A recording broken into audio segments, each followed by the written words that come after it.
Welcome to Class Matters, the podcast where we ask the question, what would our country look like if it were governed by and for the working class?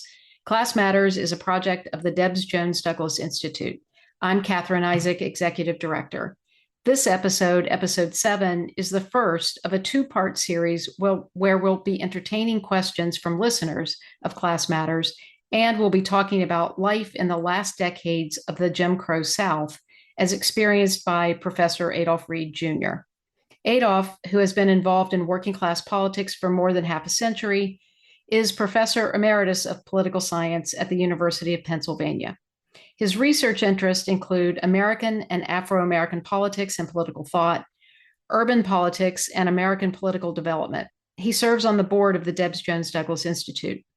In his latest book, The South, Jim Crow and Its Afterlives, Reed unravels the personal and political dimensions of the Jim Crow order, not just its legal framework or systems of power, but the way these systems structured the day-to-day interactions, lives, and ambitions of ordinary working people. And here to discuss the South is Toure Reed, a professor of African American history at Illinois State University. His research interests center on the influence of the U.S. political economy on Black politics and life. His most recent book is Toward Freedom, The Case Against Race Reductionism. Rumor has it that until he was 3 or 4 years old, he felt disappointed that he wasn't named Adolph Reed III. His father assured him that before long, he'd feel very differently about it. Welcome to both of you, and thank you for joining Class Matters. I turn it over to you, Toure.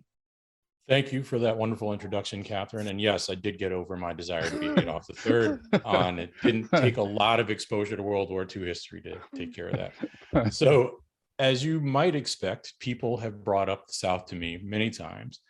Fulfilling my sonly duties, as I like to think of it, I've made a point of stressing to them that this is not a memoir.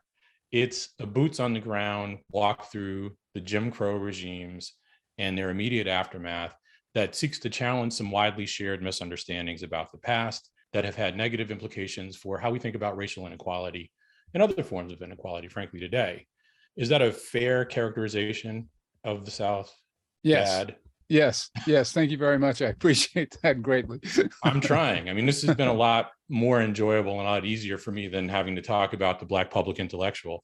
But that was tough, but partly because I was in graduate school at that time.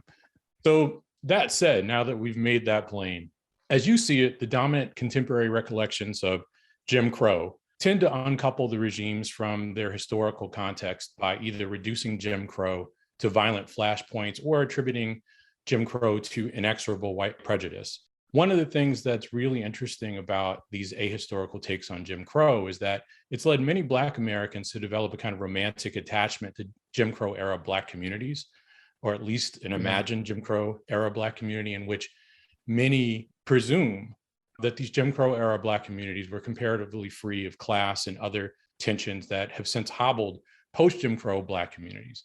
Your personal reflections in the South actually highlight your own comparative class privilege. So, for example, while some of your Black school-aged peers in Arkansas had to suffer through a shortened school year determined by planting and harvesting cycles, you were raised by Black college graduates who could afford to take you on lots of road trips while indulging your apparent heroic love of hamburgers, which I didn't even know about, actually, and a fleeting interest in snakes. This is all to say that one of the points you hammer away at is this tendency to gloss over Jim Crow's uneven impact on the material lives of Blacks, which you think actually obscures what made Jim Crow so oppressive. So here's the question. Would you elaborate on the contemporary class dynamics within Black politics that inform this current, really long-standing Jim Crow nostalgia? Oh, yeah. Well, thanks. And that's the real question. Yeah, I'll say first that, you're right, that, the interest in snakes was very fleeting. And I learned that I really liked them behind a glass and not live. And also, when I first inquired about why the other students in my school, didn't start until several weeks after we did and stopped a number of weeks before, it was because I thought that they were getting away with something, right? I didn't realize, because I'm 10 years old, I didn't realize it was like the heel of oppression that kept them from going to school. But, well, yeah, I mean, it's interesting. I mean, the contemporary mythology of the perfectly organic Black community is a class program, right? It's a class program in the way that most racial programs are class programs, right?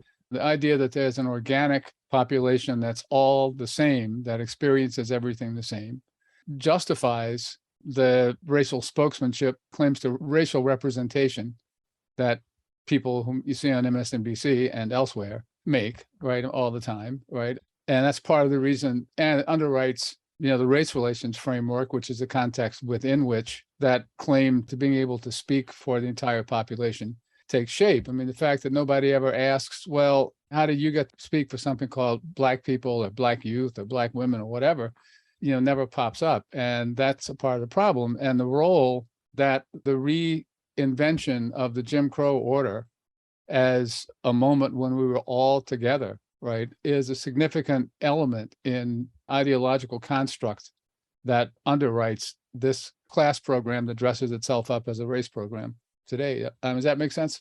Yeah, I mean, and the foundational point seems to be the race relations framework. Absolutely. Right, which presumes a unitary interest and requires, in what we later know as ethnic pluralism, right, in one form or another, a racial leader. Right. So when I first read the South, I naively thought that the text might complicate the claim that you are a class reductionist. One of the things that I was thinking about is the anecdote when you and my mother were in Fayetteville and you were looking to beat down the umbrella wielding, hateful old white man who was having a racist senior moment with you. Right. That was an image. Thank you for that. But and for what it's worth, the story was really amusing for me personally, both because I could picture my mother's shock and horror at your reaction, and because I've actually seen some version of your focused rage. And it's focused rage. It's not anger. It's focused rage. His eyes pulsate. It's crazy. Imagine that guy grounding you for 3 out of 4 years in high school. But anyway, but I've seen the focused rage directed as well at racist white people. So my two favorite such incidents took place both in Evanston, Illinois in the early 1990s. The first was in late 1991 when you shoved the armed bank security guard, repeat that, bank security guard foreshadowing us, right, for racially profiling you, as had been his MO apparently, and me that time I went with you. And the second, which is actually my absolute favorite, was when you told the physically fit Volvo station wagon driving yuppie to get the F out the car. I don't know if you can curse on this show, but to get the F out the car after he came at you crazy for taking what was his ideal parking space, as if he somehow or another could lay claim to this parking space, which just happened to open up in front of us, despite the fact he was 2 blocks behind us or whatever. It was his space. And I won't, because I want to make sure that I don't violate any FCC guidelines, which aren't really applicable. I won't share the full details of your focused rage. but it was the stuff of legend, at least in my life. Anyway, so I know I was being completely naive, right? The South has done nothing to discourage or complicate the charge of class reductionism. And in fact, I think that because you humanize figures who would be like the stock racist, evil villains in Lovecraft Country, or the fodder for a Bill Burr stand-up routine or whatever, that actually helps affirm the charge for some that you're a class reductionism. So for example, when the pony ride attendant wouldn't allow you, the little kid versions of you and cousin Gwen, to ride the pony because of the Jim Crow laws in Louisiana, you say, reflecting as an adult, his actions may have reflected his own racial sensibilities, but they might just as easily have been motivated by his desire to keep his own job. Now, I thought that was a really interesting and thought-provoking point. But having said all that, when making the case, and this is why I think it's an interesting case, when trying to make sense of Jim Crow and its aftermath, why do you think it's so important to appreciate the fact that Jim Crow wasn't just imposed on Black Americans, which we all know, but what's often overlooked is that it was also imposed on white people? And that's the point that you make. Right. So to answer this question of why it's so important to appreciate this fact, maybe you could begin your answer by explaining why segregation only became a major focal point of the Jim Crow regimes 30 years, not immediately, but 30 years after emancipation. Yes, well, that's really important. And I mean, thank you. And look, to be clear, I mean, the insight about the guy with the pony ride, wasn't available to me as a 6-year-old. It wasn't available to me as a 16-year-old. It may not even have been available to me as a 26-year-old, right? It's a kind of understanding that comes with time and a reflection and changed historical circumstance. And in a way, that's kind of the work that the Jim Crow system did, right? Like in turning class into race and making political economy invisible, right? The Jim Crow order, first of all, and I can't stress this enough, that it refers to an historically specific moment in the American South, right? From the end of the 19th century, roughly, till the middle of the 20th century, or say the middle 1960s, right?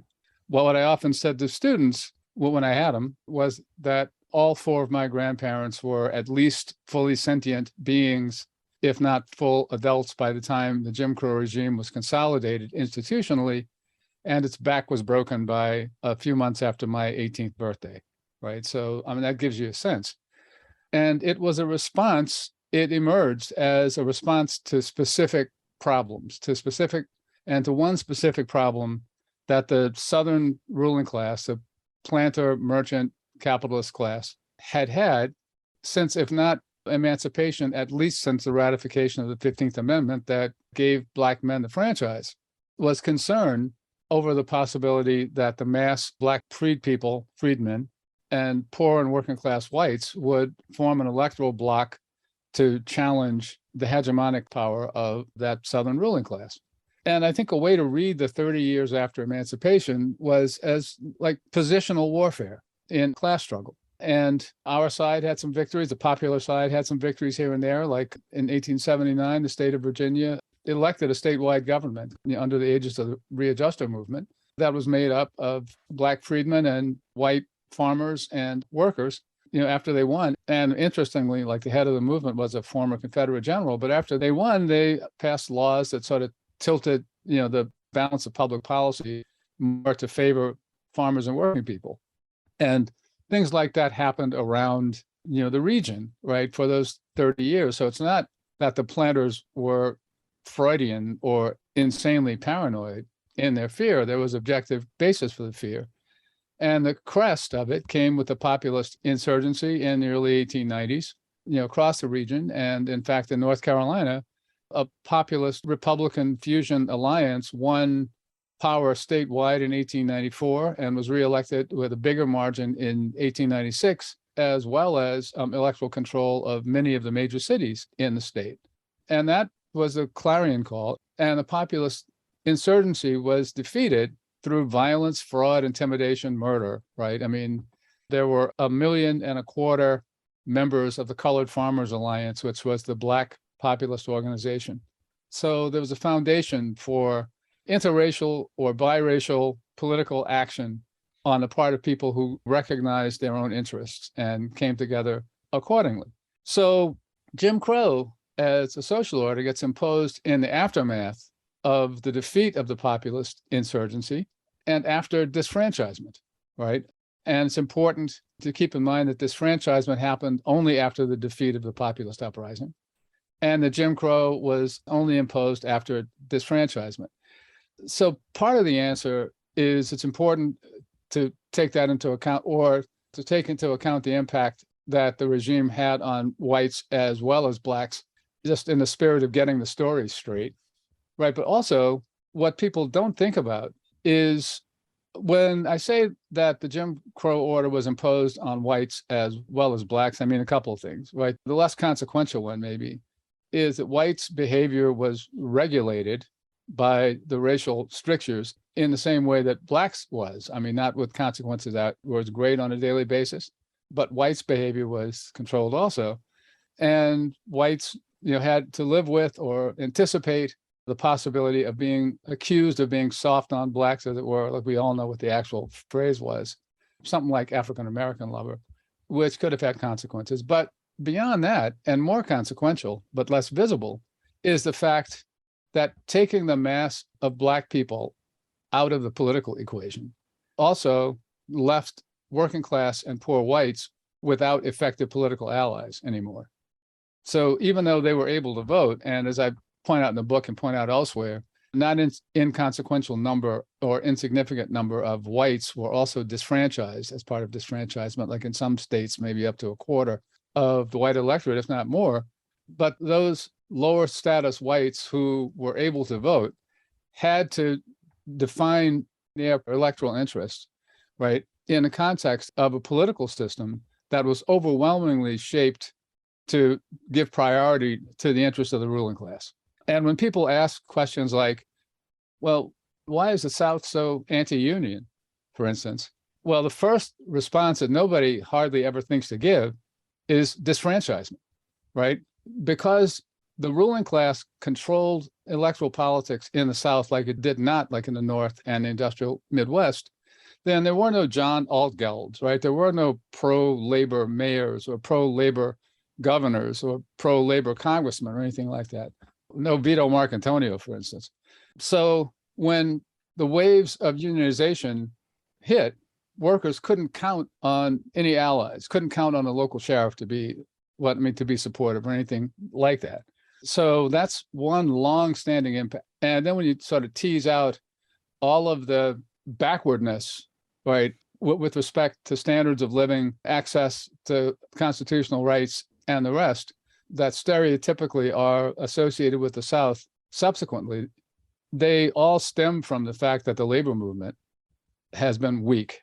And if the weakness of the labor movement stems ultimately from disfranchisement, then that's another way that Jim Crow was imposed upon whites. But the whole idea was to suppress expression of class interest. So in that sense, I mean, Jim Crow is one of the first, or the first modern, maybe, instance of a phenomenon that I discuss elsewhere, such that there have been moments in American political history when working class interests come close to crashing through the surface of American political debate. And in each of those instances, the working class insurgency has been vanquished. And what emerges in its stead is like some cultural ideology. So after the defeat of populism, white supremacy takes shape as a cultural ideology. And then eventually, for the blacks, as it were, race relations take shape as a cultural ideology. And we see the same thing happening right after the defeat of the CIO alliance in the post-World War II years, the defeat of the last gasp or penultimate gasp of a social democratic politics like in the mid-60s. And then I would argue now the last teeniest gasp of a social democratic leaning politics after the Sanders campaign. I'm going to ask an impromptu follow-up question. Okay, good. That hopefully will be concise. Oh, yeah. You made reference, and I hope that you would, to the role of race relations, the complementary role played by race relations as sort of the Black corollary to white supremacy, right? And shoring up politics that ultimately displaced the kinds of issues that working people, Black and white alike, would pursue. Right. Would you mind discussing just for a minute what race relations refers to? Because, and I know that it was baked into your statement in subtle ways that a lot of people might not pick up on. Like, for example, your application of the definite article, the, before blacks, right? So I laughed on the inside knowing what you're referring to, but I suspect some people wouldn't get what that linguistic cue was about. So in 2 minutes, three tops, you tell me something about race relations. Yeah, well, I'll do what I like to do, right? And go straight to the historian Michael Rudolph West, who makes the point that, from slavery to emancipation, the place of the Negro question or the Negro problem in national politics was always about slavery. So then after emancipation, the Negro question or the Negro problem vanished for 30 years, right? Like it wasn't talked about as a pressing national question, right? As the Reconstruction Amendments, 14th, 15th, and yes, even 13th, conferred full civic membership on Black freed people, there was no question right any longer about the status of the Negro because Negroes were American citizens just like everybody else was, right? But by the time we get to the end of the 19th century and the defeat of populism and the imposition of white supremacist rule, you got a conundrum because on the one hand, Blacks are officially citizens of the United States. On the other hand, both Northern elites and Southern elites are aligned on the idea that the Southern ruling class should define how to deal with the Negro, and the Negro becomes a problem again. Well, race relations emerged, as West argues brilliantly in The Education of Booker T. Washington, as a way, and he argues that while Washington didn't theorize it, he embodied the practice, that race relations takes the issue of Black Americans' status in American society and takes it off the table and replaces it with a question of how the races relate, Blacks and whites. Now, for anybody who thinks about this without ideological blinders, you have to ask, well, how can races relate, right? And in the first place, they're not real. So, but in the second place, like, where's the collectivity? And as West says poignantly, Black people disappear in the race relations framework as citizens. They disappear as teachers, farmers, workers, children, parents, but they have no civic identity. It's all collapsed into the false collectivity of the Negro, which exists partly as an expression of the common sense of a late 19th century race theory, but also as part of the class program of this emerging stratum of professional and managerially trained and aspiring Black people who understand themselves to have a mission to lead the advancement of the race, which, by the way, is also consistent with the precepts of late 19th century race theory. So that's what the race relations framework is. And the beauty of race relations from the standpoint of people in power is that all the questions of equality before the law, justice, so forth and so on, disappear. And the only thing that matters is how the relations between the races are going. And there's only two ways they can go, right? There's either good race relations or bad race relations. And good race relations is simply when nobody's complaining about anything. And bad race relations is when somebody's complaining, but given the reality that race relations exist within a hierarchical class framework, right? It's when the ruling class complains that you have bad race relations. And that's what it is. So is that close enough to 2 minutes? I didn't count. Among other things, then what you have is a situation where racial dynamics displace political economy. Right. That the concerns of Black people are abstracted from the concerns of working people. Right. Their dynamics with whites are not shaped by the hierarchies of capitalism, but Right. instead they're shaped by the alleged intrinsic qualities of Blacks as contrasted with whites. Right. Exactly. Cool. And Well, that's what they used to call racism. That is, at least those who were concerned about racism. Right. Right. Since that's also what they called race relations. Right. And thank you both for an absolutely fascinating discussion. And to our listeners, get your hands on a copy of The South. It is essential reading for understanding the roles of race and class in our past, and more importantly, in informing our current battles. It's published by Verso Books as part of its Jacobin series. You can find a link with 20% off on our website, classmatterspodcast.org. It's under the Resources tab. While you're there, sign up for our email list or drop us a line.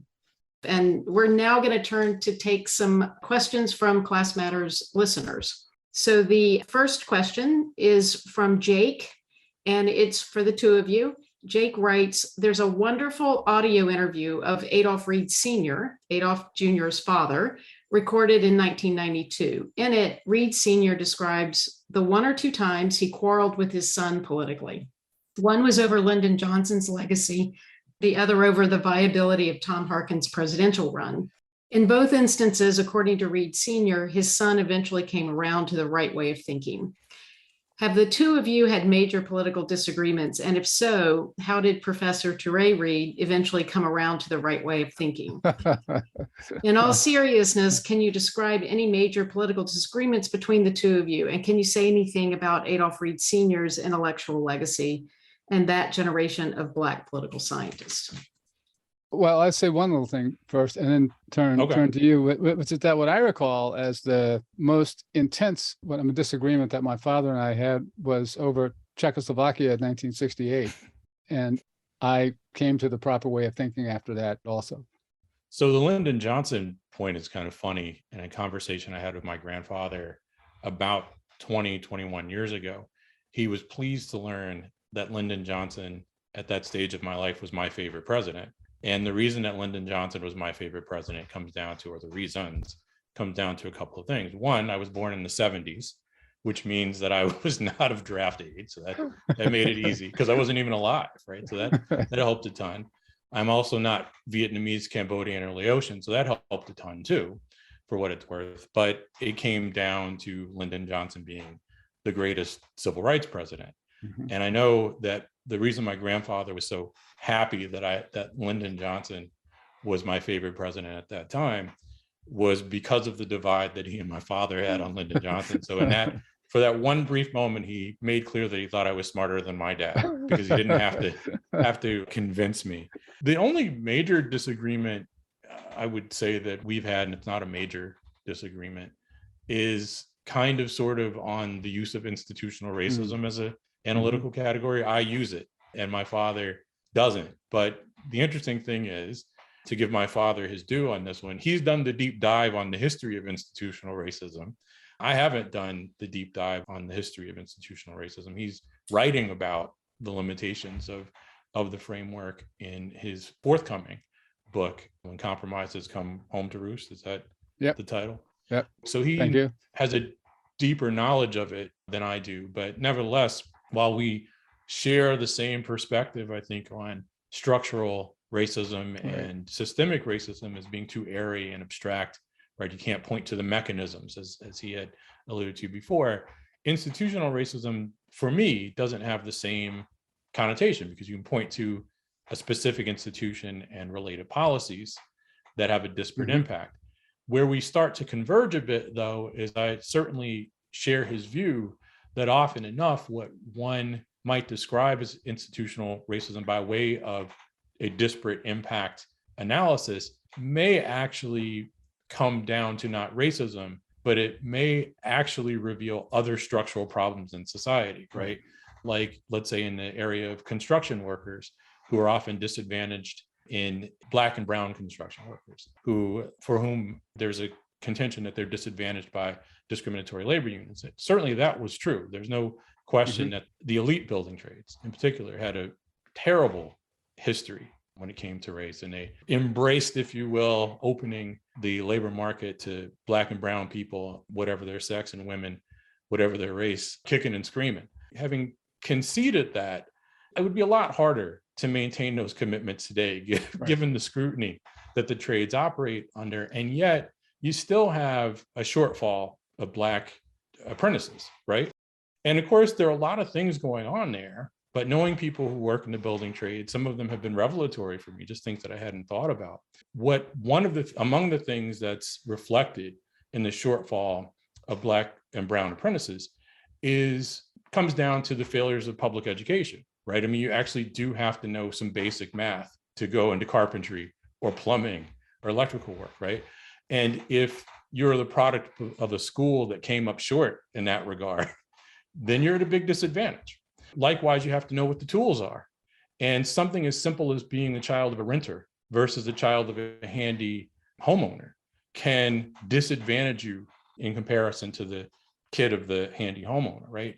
And so that shortfall that you see in the trades, in the elite trades, with regard to the apprentices and then down the line journeymen, maybe isn't illustrative of contemporary institutional racism, or certainly not reducible to it, right? There's still racism everywhere in every institution where there are human beings in the United States, but is it reducible to that, to racism? And I think it's clearly more complicated than that shortfall being reducible to racism. So that's where we kind of begin to converge a bit, even though I still use the phrase. Yeah, and I'll just say too, I mean, that I fully understand the appeal of the institutional racism notion at the time of its provenance, right? And had partly to do with how the Fair Employment Practices section of civil rights enforcement was written into law, right? So that discrimination is actionable, but lack of access to a labor market that stems from other causes isn't. So there's a reasonable institutional imperative, as it were, to cast a net of what counts as effective discrimination as widely as possible. And that's a context in which it made sense to talk about institutional racism. We certainly agree on the structural and the systemic. They're just kind of ways of crossing yourself, right, emptily. But I mean, there's a practice, and we've talked about this, of Yeah. people hiring people they relate to. And Right. if they're racist and sexist already on staff, they're Right. going to hire racist and sexist, right? Right. And that's right. an expression of institutional racism as Right. well. Yep. But Yep, once absolutely. again, you're grounding it there. You can demonstrate a mechanism, Right. No, right? no, that's Which right. gets Right. lost in structural or systemic Right. racism. Right. Absolutely. And I guess the other part of the question, I'll take the last bit, is that, a generation of Black political scientists, and I know I can get kind of nostalgic about this, but was like a pretty impressive, group of people. There were a lot of them. And with respect to my father in particular, well, I'll tell one story. When I lived in Chicago and I met Danny Davis, this was before he was elected to Congress, and he was on the Cook County Commission. And we were in a political meeting, and a friend of mine, who was actually the husband of the woman who held the 39th state Senate district seat in Chicago before Barack Hussein Obama held it. But when he introduced me to Commissioner Davis and mentioned my name, Davis broke out in a big, I just got my favorite Christmas present grin, and he pointed his finger at me and said, "Your father radicalized me at Arkansas A&M in the 1950s. And there are a lot of versions of that story out there. Well, one of whom actually was my good friend and dissertation advisor, Alex Wesley Willingham, and Mac Henry Jones was another. And there was a crew that taught at Southern in the late 50s and the early 60s that were centrally responsible for spawning like a generation of political scientists and people with good, serious, critical left politics. I never got to see him teach, obviously, but nobody told stories as well as he did. No, and that's quite true. Part of being an effective, educator in the classroom is captivating an audience by way of good storytelling. And I don't think there's anybody better than him at that. No. Well, yeah, if we can, I'll tell this one story that we heard from a former student. You can cut it later if you want. But at my father's... It's a good story. Yeah. So at the memorial service we had for my dad a few months after he died, one of his former students, who was a state legislator in Arkansas at that point, was on campus for some other reason. He found out about the service and he came. And he told the following story, that when he first got to Fayetteville in 1971, I think it was, he said he came from a little town in southeast Arkansas that was so small, the public library didn't even have Time and Newsweek. And when he got to Fayetteville and saw that you could buy Time and Newsweek at the corner drugstore, he thought he was in the intellectual mecca of the Western world. So he goes to my father's class, and the Vietnam War is going on, obviously. And one of the many stories came out about how Black and Hispanic combat deaths were higher proportionally, disproportionately high in Vietnam. And my father, and this was back when you could smoke in the classroom, and he had multiple cigarettes going in like different ashtrays around the classroom. And my father asked his students what they made of this story. And this fellow said that he had read Time and Newsweek, shot his hand up, and explained that they were more likely to die in combat because they were better suited for jungle fighting than the white troops were. And this guy was Black. And he said my father took a drag off a cigarette and said to him, "Boy, where did you get that?" And he told him either Time and Newsweek. And he said my father took another drag off a cigarette and said, "Boy, are you a fool?" And like all of the professors around the room just kind of looked at one another and said, "Well, that's some shit you can't say anymore." But what made it a poignant story, one worth sharing, an anecdote worth sharing at a memorial service, right, was that my grandfather then took this young man under his wing. Right. That's right. And mentored him intellectually and personally thereafter. Yep.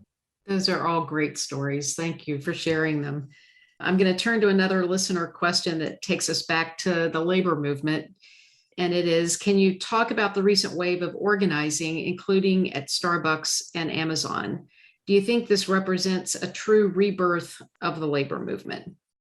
Well, yeah, I'll start out with that one. Take it easy, right? Like, I know we all want and need some good news, but we can't make it up. Like, there's a lot that's got to happen, right? This is kind of interesting, right? Among other things, it like underscores the fact that polls keep showing that probably 60 million people who don't have unions say that they want one, right? And so that's significant, right?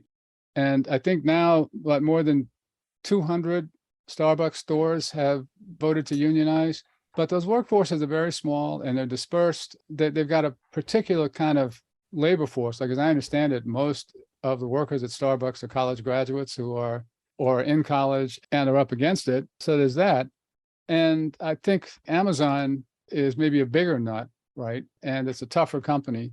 And as always, like, it's as difficult as it is to do so, winning the vote is just the beginning. And nothing really counts until you get the first contract. And like, even then, you've got to fight like hell to get to a second contract. So yeah, I mean, these are helpful signs, but I would definitely hold off on making big proclamations about the rebirth of the union movement. It's not the future of the union movement. And then people often ask, what I've been hearing people say, that these campaigns are successful because they're not tied to existing unions. Well, I don't know as much about the Amazon case, but I know Starbucks is tied to existing unions. And I suspect that Amazon is in some ways also.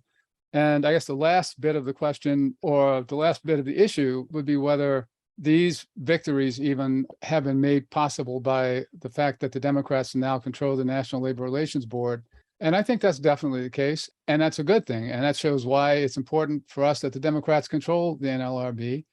But it also shows just how fragile these victories can be. And if the Republicans take over the national government, then you can rest certain that there'll be a quite different kind of NLRB. I mean, the other thing is that I think that this uprush, right, speaks to the importance of organizing and like continuing to organize. And like, to this point, and I suspect we'll be able to talk about this more later, but to this point, when people think of insurgent politics, like in the US now, they tend to think of activities that are more like mobilizing, which means getting the people who already agree with you to do something, than organizing, which is really about talking to people that don't already agree with you and building a deepening and a broadening base. So that's what I'd say. I don't have much to add. I'll just say a couple of things. A friendly NLRB, I think, has already proved itself to be useful. Maybe I have this wrong, but I thought Jennifer Abruzzo, who's the general counsel with the NLRB, right, put a lot of pressure on Amazon Staten Island to allow the workers to organize inside the facility, right? You couldn't imagine, despite Trump's kind of right-wing populism, the Trump NLRB wouldn't have given those workers that kind of ability, right? And I thought, and maybe I'm wrong, I'm not the expert, but I thought Starbucks Union Drive was aided by an SEIU affiliate or some sort, right? Oh, yeah, totally. And there's a workers wholesale and department store union was likewise relevant to Amazon. So, right. So it's necessary to have, or useful to have, the backing of the assistance of extant organized labor, if only because they have resources and experience. It takes a lot of effort to organize a union. And I think that it pays a lot of dividends, or sorry, it's most likely to be successful if the organizers have been trained by professionals.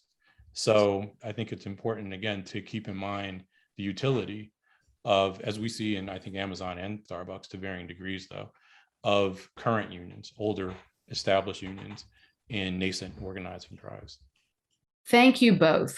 This concludes part one of our discussion of Adolph Reed Jr.'s new book, The South, Jim Crow and Its Afterlives.